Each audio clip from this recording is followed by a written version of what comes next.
So hello everyone, welcome to mvidyarthi.com। My dear friends, आज के इस वीडियो में हम जानेंगे इंदिरा गांधी शहरी क्रेडिट कार्ड योजना के बारे में। इसके पहले हमने ऑलरेडी 2 योजनाएं कंप्लीट कर ली है। आज हमारी यहाँ पे योजना नंबर 3 रहने वाली है and Rajasthan RO EO exam पर क्लास नंबर 4 हमारी ये रहने वाली है। हम पार्ट बी के ऊपर डिस्कशन कर रहे थे। पार्ट बी के अंदर मैंने आपको बताया था टोटल 8 से 9 योजनाएं हैं। सारी योजना इंपॉर्टेंट है, हर योजना से एक एक क्वेश्चन आने के हायर चांसेज है, इसलिए आपको कोई भी योजना मिस नहीं करनी। सारी योजना आपको डिटेल में अच्छे से पढ़नी है, याद रखनी है। स्टार्टिंग करते हैं। मैं आपको बता देता हूँ, ये नोट्स जो मैं पढ़ा रहा हूँ free of cost mvidyarthi.com website पर मिलेगा। आपको टेलीग्राम चैनल mvidyarthi ऑफिशियल पर आपको फ्री ऑफ कॉस्ट मिलेगा, जाकर आप ज्वाइन कर सकते हो, विजिट कर सकते हो। लिंक दोनों की डिस्क्रिप्शन बॉक्स में गिवन है। ओके, चलो शुरू करते हैं। तो mvidyarthi इंदिरा गांधी शहरी क्रेडिट कार्ड योजना। अब देखो हम इसमें क्या क्या पढ़ेंगे। हम पढ़ेंगे इस योजना के क्या बेनिफिट है, इस योजना के क्या ऑब्जेक्टिव है, इस योजना के लिए क्या एलिजिबिलिटी क्राइटेरिया है, सारी चीजें देखेंगे। सबसे पहले हम इस योजना को कंप्लीट डीपली डिस्कशन करेंगे, डीप में पढ़ेंगे। जितना ज्यादा गहराई में जा सकते हैं उतना जाएंगे, क्योंकि क्वेश्चन टिपिकल भी आ सकता है। फिर वीडियो के लास्ट में मैं 1 मिनट के अंदर आपको पूरा समरी बताऊंगा, जहां से हायर चांसेज है क्वेश्चन आने का, हायर चांसेज। ओके, शुरू करते हैं। तो देखो, इंदिरा गांधी शहरी क्रेडिट कार्ड योजना, सबसे पहला पॉइंट, यह योजना पूर्णतः राज्य सरकार की योजना है। इसके पहले भी हमने टोटल 2 योजनाएं देखी थी। पहली योजना थी इंदिरा रसोई योजना। रसोई योजना वो भी पूर्णतः राज्य सरकार राजस्थान की ही योजना थी। उसकी शुरुआत कब हुई थी? 20 अगस्त 2020 को। सेकंड मैंने आपको पढ़ाई थी, वो पढ़ाई थी हृदय योजना। हृदय योजना आप याद करो, वो केंद्र सरकार के द्वारा चलाई गई थी और वो स्टार्ट हुई थी आपकी 21 जनवरी को, 21 जनवरी 2014 को। ठीक है, तो ये एक मतलब समझ सकते हो आप, मैं आपको पुराना रिवाइज करा रहा हूं। फिर ये आपका हो गया राज्य सरकार की योजना है, ये क्वेश्चन पूछा जा सकता है। फिर इसका नोडल विभाग क्या लगता है, मैंने आपको बताया था नोडल विभाग, इसका मंत्रालय क्या लगता है, ये हमारे लिए थोड़ा इंपॉर्टेंट हो जाता है। तो देखो, जो इस योजना का नोडल विभाग लगता है वो है नोडल विभाग स्वायत्त शासन विभाग या राजस्थान सरकार। आपको देखो भाई साहब ये याद रखना पड़ेगा, इसमें मैं कुछ भी नहीं कर सकता। आपको जब प्रैक्टिस करोगे अपने आप याद हो जाएगा। पुराना आप रिवाइज करना। आप क्या करना, 8 योजनाएं होगी, 8 योजनाओं का नोडल विभाग आप एक पेज पर लिख लेना, कभी नहीं भूलोगे, 5-7 बार पढ़ लेना। ठीक है, फिर इसका परिचय देखते हैं। परिचय, ओके, परिचय। माननीय मुख्यमंत्री महोदय द्वारा बजट 2021-22 की पालना में यह योजना प्रारंभ की गई थी। देखो, ये योजना जब प्रारंभ हुई थी ना, ये कोविड के टाइम पे शुरू की थी, जब कोविड यहाँ पे खत्म होने में आ गया था। कोविड की वजह से बहुत लोग बेरोजगार हो गए थे, डिटेल में बताऊंगा। इसलिए यहाँ पे इस योजना की शुरुआत हुई थी। इस योजना का प्रारंभ 16 अगस्त 2021 को हुआ था। 15 अगस्त के जस्ट नेक्स्ट डे, अब याद रहेगा आपको, है ना। 15 अगस्त के जस्ट अगले दिन ही इसकी शुरुआत हो गई थी। कोविड 19 के मद्देनजर शहरी क्षेत्रों में रोजगार व स्वरोजगार व रोजमर्रा की जरूरतों के लिए वित्तीय संसाधन उपलब्ध करवाना इस योजना का मुख्य कार्य है। देखो, जो लोग शहरों में रहते हैं, जो गरीबी, जो झुग्गी तान के रहते हैं, झोपड़ियों में रहते हैं, जो स्ट्रीट वेंडर है, जो रोड किनारे रहते हैं, वो सब उनका कमाने का क्या तरीका था, वो ठेला लगाते हैं, नॉर्मल अपना कमाते थे। जब शहरों में से सब लोग कोविड में गाँव में पलायन कर गए, उनके पास कमाने का कोई साधन नहीं था, तो फिर वो गरीब हो गए। तो गवर्नमेंट ने क्या किया, उनके लिए योजना चलाई है, जिससे वो अपना यहाँ पे रोजमर्रा की जरूरतें पूरी कर सके। इसीलिए उनको वित्तीय संसाधन उपलब्ध करवाना गवर्नमेंट के लिए जरूरी था, और इसीलिए ये योजना यहाँ पे गवर्नमेंट ने लॉन्च की थी। चलो देखते हैं आगे इसका क्या उद्देश्य है। इस योजना का उद्देश्य है भैया, इस योजना का मुख्य उद्देश्य स्ट्रीट वेंडर्स, पथ विक्रेता, ठीक है, अनौपचारिक क्षेत्र में आवश्यक सेवाएं उपलब्ध करवाने वाले लोग, जैसे हेयर ड्रेसर, सैलून, रिक्शा वाला, कुमार, खाती, मोची, मिस्त्री, दर्जी, धोबी, रंग पेंट करने वाले, यानी कि शहरों में जितने भी लोग थे वो अपना धंधा पानी करते थे, थोड़ा बहुत पैसा कमाते थे। नल बिजली मरम्मत करने वाले, प्लम्बर इत्यादि को आर्थिक रूप से संबल प्रदान करना। सीधी सी बात है, जो उनकी गरीबी आई थी उस गरीबी से बाहर निकालने के लिए उनके लिए गवर्नमेंट ने यह योजना चलाई थी। इसका प्रावधान क्या था, क्या फैसिलिटी दी जा रही थी गवर्नमेंट की तरफ से, देखो आगे पढ़ो।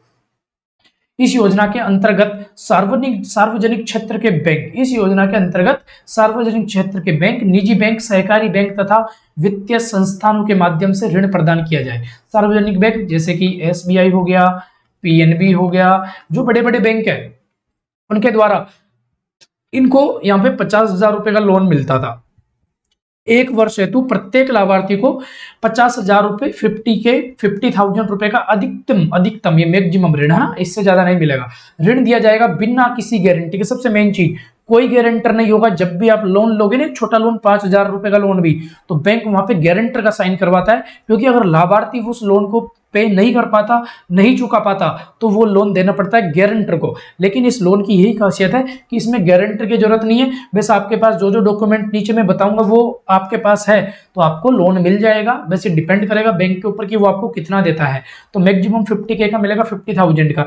निजी बैंक का मतलब आप समझ गए होंगे, अपने लोकल बैंक, सहकारी बैंक, ग्रामीण बैंक वगैरह होते हैं, वित्तीय संस्थानों के माध्यम से ऋण प्रदान किया जाएगा। इसमें सबसे मेन चीज, कोई गारंटी नहीं होगी, कोई गारंटर नहीं होगा। यह ऋण लाभार्थी के लिए ब्याज मुक्त होगा। अब देखो, ब्याज मुक्त यानी कि 0% इंटरेस्ट रहेगा, इंटरेस्ट फ्री। यहाँ पे ये ब्याज यहाँ पे ये लोन मिलेगा। तो देखो, ये तो है नहीं कि बैंक यहाँ पे फ्री में देगा, बैंक फ्री में नहीं देगा, लेकिन जो लोन होगा, लगभग इस लोन का जो ब्याज होगा वो गवर्नमेंट देगी। अब अपन नॉर्मल लेने जाते हैं तो अपन को ज्यादा ब्याज पे यहाँ पे बैंक लोन देता है, लेकिन गवर्नमेंट को इतना ज्यादा ब्याज नहीं देना पड़ता। 5-7% में गवर्नमेंट का काम हो जाता है, क्योंकि गवर्नमेंट के थ्रू तो बैंक चल रहे हैं। ठीक है, चलो आगे चलते हैं। योजना के अंतर्गत ब्याज हेतु 100% अनुदान राज्य सरकार उपलब्ध कराएगी। मैंने बताया था, जो भी ब्याज होगा वो 100% कौन देगा, वो गवर्नमेंट देगी। ठीक है, और बाकी का जो पैसा जितना लिया है आपने, मान लो मैंने लोन लिया, मेरे को 50,000 रुपए मिला, तो वो 50,000 मेरे को ही देना पड़ेगा, लेकिन मेरे को कोई इंटरेस्ट नहीं देना पड़ेगा, कोई ब्याज नहीं देना पड़ेगा। योजना में लाभार्थी को ऋण का पुनर्भुगतान 4 से 15 महीने तक 12 समान मासिक किस्तों में करना है। फॉर एग्जाम्पल मान लो मेरे को 36,000 रुपए का लोन यहाँ पे बैंक ने दे दिया, 36,000 का, और ये मान लो ये लोन मेरे को मिला जनवरी 2022 में मिला। तो इस लाइन का मतलब ये है, समझ लो अच्छे से, कि मेरे को फरवरी, मार्च एंड अप्रैल, इन 3 महीनों में एक भी किस्त नहीं देनी पड़ेगी। और जो मेरी पहली किस्त लगेगी वो किस्त लगेगी चौथे महीने से। चौथा महीना कौन सा होगा, वो होगा आपका मई मंथ। तो मेरे को मई मंथ से मेरे को ये पैसा देना पड़ेगा। और ये कब तक देना पड़ेगा, ये मेरे को देना पड़ेगा भैया अप्रैल 2023 तक। यानी कि 12 किस्तों में 3-3 हजार रुपए मेरे को 3-3 हजार रुपए मेरे को यहाँ पे देना पड़ेगा। समझ गए होंगे, फिक्स किस्त देनी है। शुरू के 3 महीने में कुछ नहीं देना, क्योंकि आपने पैसा लिया। आपने पैसा क्यों लिया, क्योंकि आपके पास पैसा नहीं है। आपके पास, आपने लोन इसीलिए तो लिया क्योंकि हमारे पास पैसा नहीं है। समझ गए होंगे आप। तो 2-3 महीना तो कम से कम कमाने में लगेगा ना भाई, तभी तो किस्त दे पाएंगे। ठीक है, ऋण की पहले 3 महीने की ऋण की पहले 3 महीने की मोरेटोरियम अवधि होगी, जिसमें लाभार्थी कोई किस्त का पुनर्भुगतान नहीं करेगा। ऋण का वितरण 31 मार्च 2022 तक किया गया। 31 मार्च 2022 तक, यानी कि 2022 31 मार्च में इसका लास्ट टाइम था, जो कि खत्म हो चुका। 1 साल के लिए ही ये चली थी। 5 लाख लोगों को इन्होंने लोन दिया था, पहले आओ एंड पहले पाओ के आधार पर। जो पहले 5 लाख आए थे वो 31 मार्च तक आ गए थे, उनको दे दुआकर फ्री कर दिया गया था। ऋण उपलब्ध कराने के लिए किसी भी तरह की प्रक्रिया यहाँ पे, यानी कि ये प्रक्रिया शुरू नहीं होगी। इसका मतलब ये नहीं है, इसका मतलब ये है ऋण उपलब्ध कराने के लिए कोई भी शुल्क नहीं लिया जाएगा। 0 रुपये शुल्क होगा, कोई शुल्क नहीं लिया जाएगा स्टार्टिंग में, जो प्रोसेसिंग फी वगैरह होता है। ऋण 1 वर्ष हेतु 31 मार्च 2022 तक ऋण वितरण किया गया था। मैंने आपको ऊपर ये लाइन बताई थी। योजना हेतु पात्रता आपकी क्या एलिजिबिलिटी क्राइटेरिया है, उसका मतलब यहाँ पे आप ये समझ लो। अनौपचारिक सेवा क्षेत्र के कामगार एवं पंजीकृत शहरी बेरोजगार युवा जिनकी आयु 18 से 40 वर्ष है। जो बेरोजगार है, जो शहरों में रहते हैं, जो पढ़ाई कर रहे हैं, कुछ भी जो बेरोजगार है, उनकी उम्र 18 से 40 वर्ष के बीच में होनी चाहिए। और शहरों में, यानी कि शहरी होना चाहिए सबसे मेन चीज। शहरी पथ विक्रेता जो रोड पे रहते हैं, जो स्ट्रीट वेंडर्स होते हैं, रोजगार या स्वरोजगार अवसर उपलब्ध करवाने व रोजमर्रा की जरूरतों को पूरा करने के लिए इंदिरा गांधी शहरी क्रेडिट कार्ड योजना 2021 शुरू की गई थी। लास्ट में समरी बताऊंगा और, है ना, जिससे आपके डाउट क्लियर हो जाएंगे। राजस्थान का स्थायी निवासी होना चाहिए फर्स्ट। देखो 18 से 40 वर्ष के बीच में होना चाहिए। और वेंडर्स को रोजगार स्वरोजगार अवसर उपलब्ध करवाने, ये आप समझ गए होंगे यार मैं क्या बताना चाह रहा हूँ। जो कुल मिला के जो गरीब है, जो रोड पे रहता है, जो झुग्गी झोपड़ी तान के रहता है, जो छोटा मोटा पैसा कमाता है, 18 से 40 साल के बीच में होना चाहिए। और वो बेरोजगार, शहरी बेरोजगार युवा। ठीक है, मैं आके अभी थोड़ी चीजें हम डिटेल में देखेंगे, आप पूरा देखो, आपके डाउट ऑटोमेटिक क्लियर हो जाएंगे अगर इन लाइनों में डाउट आ रहा है तो। यहाँ पे देखो आगे, कुल व्यक्ति मासिक आय, कुल व्यक्ति यानी कि यहाँ पे कुल को हटाओ, यहाँ पे करो प्रति व्यक्ति मासिक आय 15,000 रुपए से कम तथा पारिवारिक मासिक आय 50,000 रुपए पर मंथ हो गया, है ना, पर मंथ, ये मासिक आय यहाँ पे लिखा हुआ है, से कम हो। देखो ये लोन तभी मिलेगा, मान लो मैं लोन लेने जा रहा हूँ बैंक के पास, तो मेरी जो आय है वो 15,000 रुपए से कम ही होनी चाहिए यहाँ पे मंथली, तभी जाके मेरे को लोन मिलेगा। और मेरे पूरे परिवार की इनकम वो भी 50,000 रुपए मंथली से कम ही होनी चाहिए, तभी मेरे को लोन मिलेगा। अब देखो लाभार्थियों को 3 श्रेणियों में बांटा गया है। अगर आपका यहाँ पे डाउट आया है, यहाँ पे ये डाउट आपका यहाँ पे अब क्लियर होगा, मैं आगे क्लियर कर रहा हूँ ना, जस्ट आगे देख लो। ओके, शुरुआत करते हैं। देखो यहाँ पे 3 तरह के लोगों के लिए ये यहाँ पे योजना है। पहला, शहरी स्ट्रीट वेंडर्स, पथ विक्रेता, समझ गए होंगे भाई, जो रोड पे खड़े होकर सामान बेचते हैं। सेकंड, शहरी बेरोजगार युवा। देखो दोनों अलग अलग चीज है, दोनों अलग अलग चीज है, अलग ही समझना, डिटेल में बताऊंगा नीचे अलग कैसे। थर्ड है असंगठित सेवा के कामगार। तीनों में अभी समझा देता हूँ, एक एक देखो डिटेल में ले रखा है मैंने। अब देखो फर्स्ट देख लो, शहरी बेरोजगार युवा, जो बेरोजगार भत्ता लेते हैं ना भाई, आपने देखा होगा जो बेरोजगारी भत्ता लेते रहते हैं, शहरों में रहते हैं और पढ़ाई अढ़ाई कम करते हैं, मजे मारते रहते हैं, छोड़ो चलो। इस श्रेणी के लिए पात्रता जिला रोजगार केंद्र में पंजीकृत बेरोजगार हो। सबसे मेन चीज शहरी बेरोजगार युवा के लिए एक तो 18 से 40 साल के बीच में होना चाहिए, 18 से 40 साल के बीच में होना चाहिए, और जिला रोजगार केंद्र पर वो उसका पंजीकरण होना चाहिए, मैंडेटरी है। पंजीकृत बेरोजगार हो और जिससे बेरोजगारी भत्ता नहीं मिल रहा हो। ये हमारा टाइपिस्ट कमजोर भी है ना, मेरी लाइन सुनो अच्छे से। पंजीकृत बेरोजगार हो जिसे बेरोजगारी भत्ता नहीं मिल रहा हो। बहुत लोग होते हैं ना वो बेरोजगारी भत्ता लेते 3-4 हजार रुपए पर मंथ, वो नहीं मिल रहा हो, जिला स्तर पर रोजगार केंद्र में पंजीकृत हो और 18 से 40 साल के बीच में हो, तो आपको ये 50,000 रुपए का लोन मिल जाएगा। अब बहुत होंगे भाई जो है वीडियो देख रहे हैं और उनके साथ ये कंडीशन होगी, लेकिन वो सोच रहे होंगे मुझे नहीं मिला, मैं ले लेता, पता होता तो। अब टाइम निकल गया, अब नहीं मिल सकता, आप पहले ले सकते थे, ठीक है।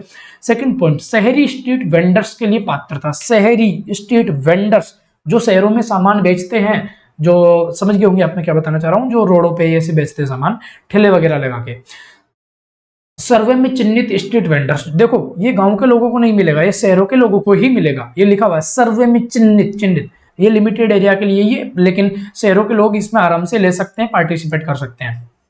विक्रय प्रमाण पत्र व पहचान पत्र धारी स्ट्रीट वेंडर्स, देखो कार्ड बनता है, यहाँ पे लिखा हुआ है वेडिंग आईडी कार्ड बनता है। आपने देखा होगा जो भी ठेला वगैरह लगाते हैं अपने यहाँ, बहुत कम लोग कार्ड बनवाते हैं, जिनके पास कार्ड नहीं उनको ये है यहाँ पे लोन नहीं मिल सकता। सर्वे से वंचित स्ट्रीट वेंडर्स जिन्हें निकाय द्वारा LOR लेटर ऑफ रिकमेंडेशन जारी किया गया हो, समझ गए होंगे आप। सर्वे से वंचित स्ट्रीट वेंडर्स, बहुत लोगों को बाहर कर दिया जाता है जो स्ट्रीट वेंडर्स होते हैं, और लेटर ऑफ रिकमेंडेशन जारी किया गया हो। नगरीय निकाय द्वारा जारी सिफारिश पत्र, बहुत लोगों को ये नगर निगम की तरफ से, नगर पालिका की तरफ से मिलता है, नगर निगम की तरफ से उनको भी यहाँ पे ये लोन मिल सकता है, ठीक है। उनको यहाँ पे ये लेटर ऑफ रिकमेंडेशन जारी किया गया था, बहुतों को किया था, आपको नहीं पता, आप शॉर्ट में समझो। थर्ड नंबर का आता है असंगठित क्षेत्र के कामगार। असंगठित क्षेत्र के कामगार, इनमें कौन कौन आता है, जैसे धोबी हो गए, अपने हेयर सैलून वाला हो गया, कुमार खाती, मशीन मिस्त्री, दर्जी, धोबी, प्लम्बर, चाय वाला, चाट वाला। आयु सीमा 18 से 40 वर्ष होनी चाहिए, मैंडेटरी है। उनको भी यहाँ पे ये योजना का लाभ वो भी ले सकते हैं, उनको भी लोन मिल जाएगा। जिला कलेक्टर द्वारा चिन्हित अन्य व्यवसाय में कार्यरत होना चाहिए। आवेदन किस तरीके से करना है समझ लेते हैं भैया। योजना में आवेदन वेबसाइट sso.rajasthan.government.in, यहां से आप अप्लाई कर सकते हो। सबसे बेस्ट है ई मित्र पे जाके अप्लाई करो, सारा सब कुछ ई मित्र वाला जानता है, वो कर देगा 50-150 रुपए लेके। आवेदन करने हेतु रोजगार संबंधी दस्तावेज क्या क्या डॉक्यूमेंट चाहिए समझ लो, जिससे आपके डाउट दूर हो जाएंगे, है ना। चलो इनको समझते हैं। फर्स्ट, विक्रेता हेतु प्रमाण पत्र, ऊपर बता दिया था, फिर से बता देता हूं। प्रमाण पत्र चाहिए, वेडिंग कार्ड चाहिए, नगर निकाय द्वारा जारी सिफारिश पत्र, तीनों में से कोई एक है तो भी चलेगा। जिला रोजगार केंद्र, ये किसके लिए है, ये बेरोजगार के लिए है ना, जो बेरोजगार युवा है 18 से 40 साल का, दूसरा पॉइंट उसके लिए। जिला रोजगार केंद्र पर उसका नाम दर्ज होना चाहिए, दर्ज की गई पंजीकरण संख्या की वहां पर जरूरत पड़ेगी, वो जब आपको जो कार्ड मिलता है उसमें पंजीकरण संख्या मेंशन होती है। थर्ड, आवेदक द्वारा स्वप्रमाणित शपथ पत्र लगाना होगा, स्वप्रमाणित शपथ पत्र लगाना होगा। शपथ पत्र में ये बताना होगा कि मैंने इसके अलावा अगर कोई लोन ले रखा है तो वो मेरे ऊपर कितना ऋण बकाया है, कितना लोन पेंडिंग है, अगर अवेलेबल है तो, अगर कोई लोन ले रखा है तो, और क्या व्यवसाय, क्या आपका क्या बिजनेस कर रहे हो, क्या किस चीज का ठेला लगाते हो भाई, क्या सामान बेचते हो, उसके बारे में आपको रिटर्न में देना होगा। मासिक आय 15,000 रुपए से ज्यादा नहीं होनी चाहिए खुद की प्रति व्यक्ति, और 50,000 रुपए से ज्यादा यहाँ पे पूरे परिवार की नहीं होनी चाहिए। आवेदन पत्र के साथ संलग्न किए जाने वाले आवश्यक दस्तावेज, आधार कार्ड चाहिए, पहले भामाशाह कार्ड हुआ करता था, भामाशाह कार्ड का नाम चेंज करके जन आधार कार्ड कर दिया। बहुत बच्चों को नहीं पता, अब आपको पता लग गया होगा। भामाशाह कार्ड चाहिए, आधार कार्ड चाहिए, राजस्थान का स्थायी निवासी होना चाहिए, उसका डॉक्यूमेंट आपको प्रूफ देना पड़ेगा, आधार कार्ड भी चलेगा, ठीक है। और इसके लिए भी होता है राजस्थान में स्थानीय निवासी संबंधित दस्तावेज ये चाहिए। बैंक खाते की पासबुक एंड पासपोर्ट आकार की फोटो चाहिए। बैंक खाते की पासबुक, जिस भी बैंक में आपका अकाउंट है, क्योंकि जब भी तो आपको लोन मिलेगा ना। ऋणदाता संस्थान, कौन कौन ऋण दे सकता है, कौन कौन आपको लोन दे सकता है, ये समझ लो। अनुसूचित वाणिज्यिक बैंक, इसमें आपके SBI आ गया, PNB आ गया, आपका एक्सिस बैंक आ गया, बैंक ऑफ बड़ौदा आ गया, जो आपके बड़े बड़े बैंक है ना वो आ गए। क्षेत्रीय ग्रामीण बैंक, जो स्मॉल बैंक होते हैं वो भी यहाँ पे आ गए। सहकारी बैंक आ गए। और गैर बैंकिंग वित्तीय कंपनियां बहुत सारी है, आप जानते होंगे, ठीक है। नहीं जानते कोई दिक्कत नहीं है, आपको इतना याद रखना है। क्रियान्वयन जिला स्तर पर जिला कलेक्टर नोडल अधिकारी के द्वारा इसका क्रियान्वयन किया जाता है। आप तो याद रखो, नोडल विभाग क्या लगता था, भूल गए, स्वायत्त शासन विभाग। ऊपर दिखाता हूँ आपको, ऐसे आपको याद कहाँ रहता है। इधर गया भाई नोडल विभाग, ये रहा, ये देखो स्वायत्त शासन विभाग दिख गया, आपको याद रखना पड़ेगा, रिवाइज करा दिया। तो ये होती है आपके यहाँ पे इंदिरा गांधी शहरी क्रेडिट कार्ड योजना समाप्त। इसकी समरी में आपको बता देता हूँ, जो हायर चांसेज है इसके अंदर से क्वेश्चन आएगा। समरी के अंदर से थोड़ा फोटो यहाँ पे फट रहा है क्योंकि क्वालिटी कमजोर है, समझो फिर भी। श्री अशोक गहलोत जी के द्वारा चलाई गई थी, राज्य सरकार के द्वारा चलाई जाती है, के नेतृत्व वाली राजस्थान सरकार द्वारा शहरी क्षेत्र के स्ट्रीट वेंडर सर्विस सेक्टर के युवाओं द्वारा बेरोजगारों के हितार्थ इंदिरा गांधी शहरी क्रेडिट कार्ड योजना 2021 ये लाई गई थी। इसके द्वारा क्या होगा, 5 लाख लोगों को 50,000 रुपए तक का ब्याज, यहाँ पे 50,000 रुपए तक का loan without any interest, without any ब्याज के यहाँ पे मुफ्त ऋण की सुविधा उपलब्ध करवाई जा रही है। इसके एक सबसे मेन पॉइंट आते हैं भाई, इसका उद्देश्य क्या है और आवश्यक दस्तावेज। उद्देश्य सबसे इंपॉर्टेंट है, एग्जाम में आने के हायर चांसेज है। इसके हायर चांसेज है, उद्देश्य आने के हायर चांसेज है। तो उद्देश्य समझ लो ना। देखो, अनौपचारिक क्षेत्र में छोटे व्यापार को विकसित करने के लिए बढ़ावा देना। मान लो कोई भी बेचारा ठेला लगाता है, उसका बिजनेस आगे बढ़े, इसलिए गवर्नमेंट ने 50,000 रुपए दिए। अनौपचारिक व्यापारिक क्षेत्र में कोविड-19 के दुष्प्रभाव को कम करना, जो लोग गरीबी में भूखे मर गए थे कोविड-19 में, तो उससे बाहर निकालने के लिए स्वरोजगार को प्रोत्साहित करना, रोजमर्रा की जरूरतों के लिए वित्तीय संसाधन उपलब्ध कराना। समझ गए होंगे यार, इसको पढ़ दो। पासपोर्ट साइज की फोटो चाहिए आवश्यक दस्तावेज में, जन आधार कार्ड चाहिए, राजस्थान में वर्तमान निवासी होना चाहिए, राजस्थान में स्थायी निवासी संबंधित दस्तावेज, बैंक खाते की पासबुक, ठीक है। चलो थोड़ा बहुत नीचे और देख लो, छोटे मोटे डाउट है वो खत्म हो जाएंगे आपके। बता रहा हूँ भाई, बता रहा हूँ। नीचे देखो, इस योजना के तहत, अरे यार, इस योजना के तहत शहरी क्षेत्रों में निवास करने वाले स्ट्रीट वेंडर्स, अनौपचारिक क्षेत्र में सेवाएं उपलब्ध करवाने वाले जैसे लोग, हेयर ड्रेसर, रिक्शा वाला, कुमार खाती, मिस्त्री, धोबी, रंग पेंट करने वाले, सारे सब कुछ आ जाएंगे, है ना। बेरोजगार युवा 18 से 40 उम्र के बीच में, ठीक है। लोगों, ये आपको mvidyarthi.com पर मिल जाएगा, जाके पढ़ लेना। और सबसे बेस्ट है टेलीग्राम पे जाके देख लो, टेलीग्राम चैनल ज्वाइन कर लो, वहाँ बहुत सारी चीजें आती रहती है। चलो इतना सब पढ़ा दिया, ये डेटे वगैरह याद रखना। कब रिलीज हुई थी ये योजना, कब स्टार्टिंग हुई थी, 16 अगस्त को। फर्स्ट आपकी इंदिरा गांधी शहरी रसोई योजना, वो कब स्टार्ट हुई थी आपकी, 20 अगस्त 2020 को। फिर हृदय योजना कब शुरू हुई थी, 21 जनवरी 2014-15 को, ठीक है। मिलेंगे नेक्स्ट वीडियो में। वीडियो लाइक करो यार, आपके दोस्त हो शेयर करो, सपोर्ट करो। चैनल भी नया है, मैं भी नया हूँ, आप भी नए हो, सपोर्ट करो। वीडियो पे लाइक कीजिए, सब्सक्राइब कीजिए। मिलेंगे नेक्स्ट वीडियो में। कोई भी डाउट हो कमेंट सेक्शन में पूछ लेना, ठीक है। पढ़ाई करो अच्छे से, RO एंड यो बनो। ऑल द वेरी बेस्ट, धन्यवाद, थैंक यू सो मच।